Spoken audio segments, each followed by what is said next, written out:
Hola amigos, muy buenos días. Soy el pastor Joel Castañeda de la Iglesia Cristiana Península Viva, aquí en Acapulco de Juárez, Guerrero, México.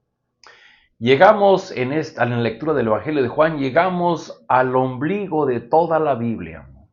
Desde la escritura que hay en Génesis, cuando Dios promete un redentor, ahora en Juan capítulos 18 al 20 se está cumpliendo esa promesa que Dios le hizo a Adán y a Eva, de que enviaría un redentor que pisaría en la cabeza a la serpiente. Fue una promesa para Adán y Eva y fue para una advertencia para la misma serpiente.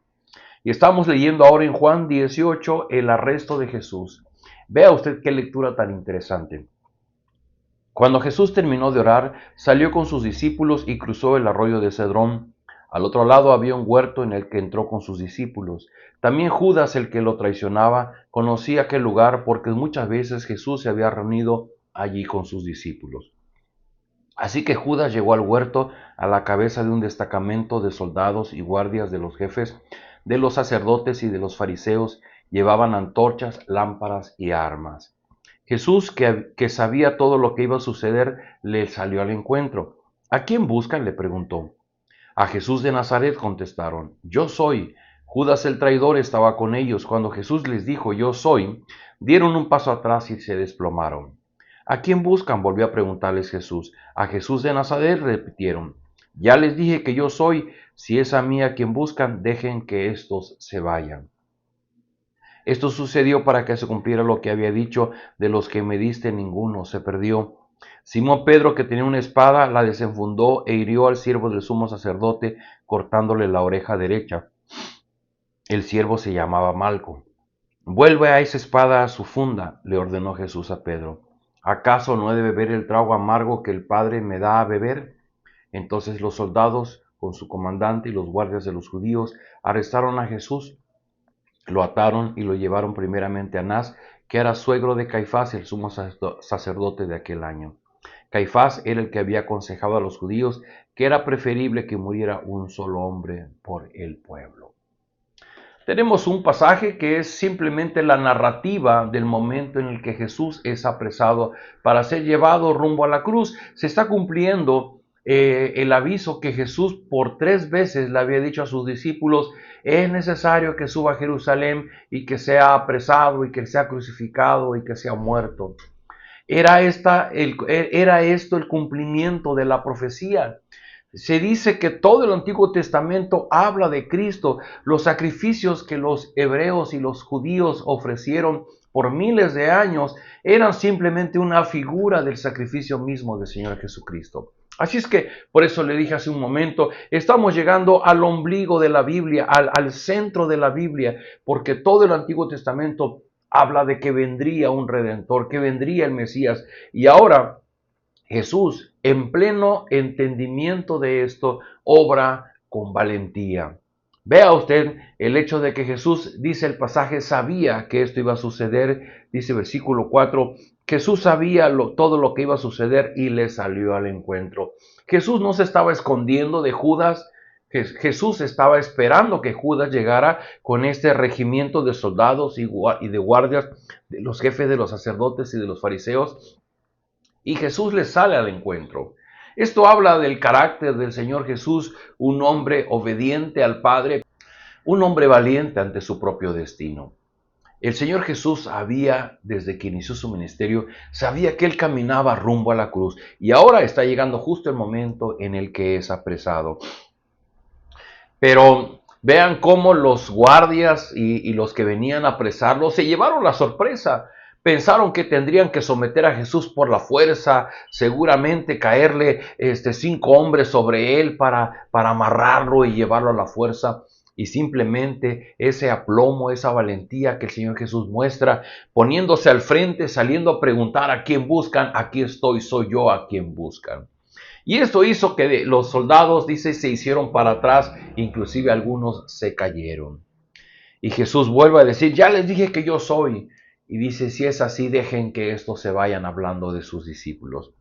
Y dice que en ese momento Pedro, que tenía una pequeña espada, la desenfundó y le cortó la oreja al siervo del sumo sacerdote.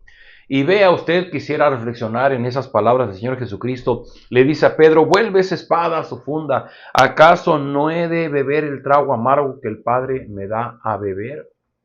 Si usted tiene su Biblia en la mano, por favor subraye estas palabras del Señor Jesús, porque tienen un profundo significado. ¿Acaso no he de beber el trago amargo que el Padre me da a beber? ¿Qué está detrás de esta frase?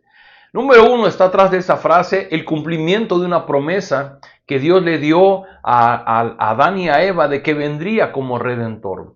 Jesús sabía que él tenía que ser apresado y que tenía que ser llevado por los soldados a su misma muerte para cumplir una promesa que Dios había dado miles de años antes. Y si Jesús en este momento se resistía, si Jesús en este momento salía huyendo, si Jesús en este momento pedía el auxilio de los ángeles, que seguramente podrían venir a ayudarle, no se iba a cumplir la promesa.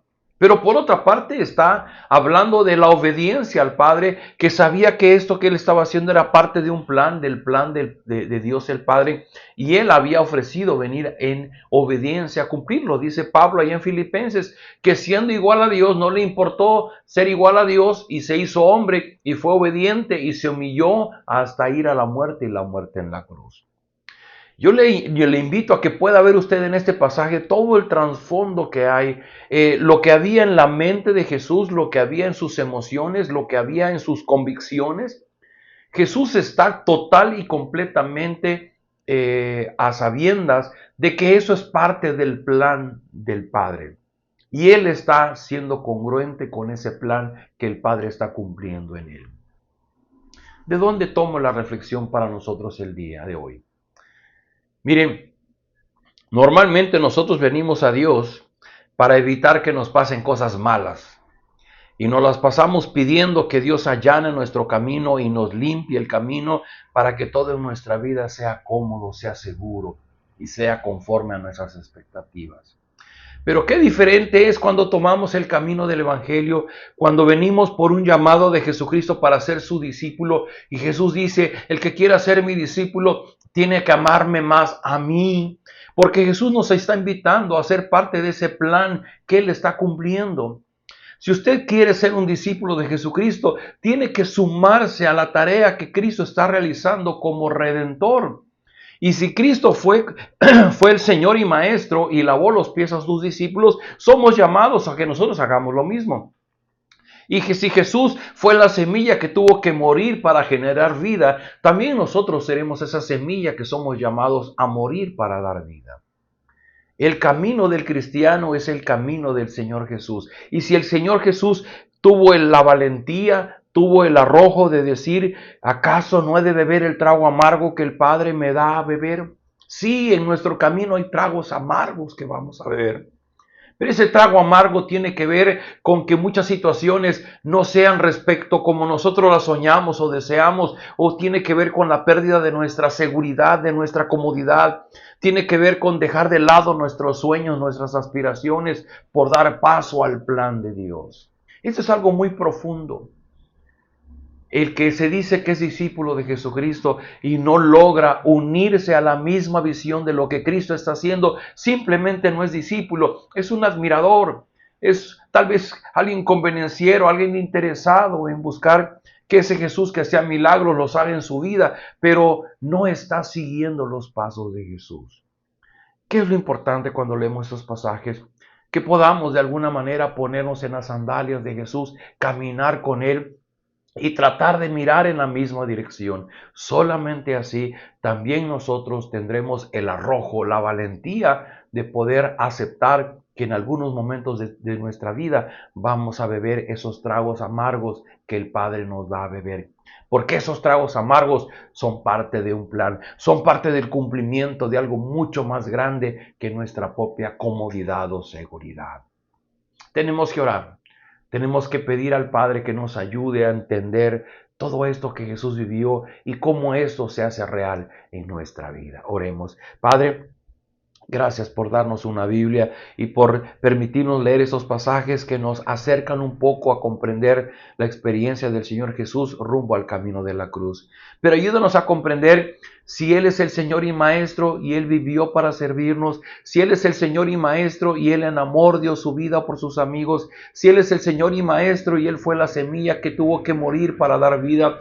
Nosotros como seguidores de Jesús, cómo tenemos que vivir, cómo tenemos que caminar, cómo tenemos que mirar nuestra propia vida desde tu perspectiva y saber que aun cuando en nuestra vida hay esos tragos amargos, todo forma parte de un plan, todo forma parte del cumplimiento de tu plan en nuestra vida. Ayúdanos a mirar con los ojos de la fe. Ayúdanos a mirar la vida, nuestra propia vida, como tú la ves. Ayúdanos a mirarte a ti como Cristo te amaba y Él encontraba en ti su consuelo, su fortaleza, esa valentía para caminar en el cumplimiento de su plan.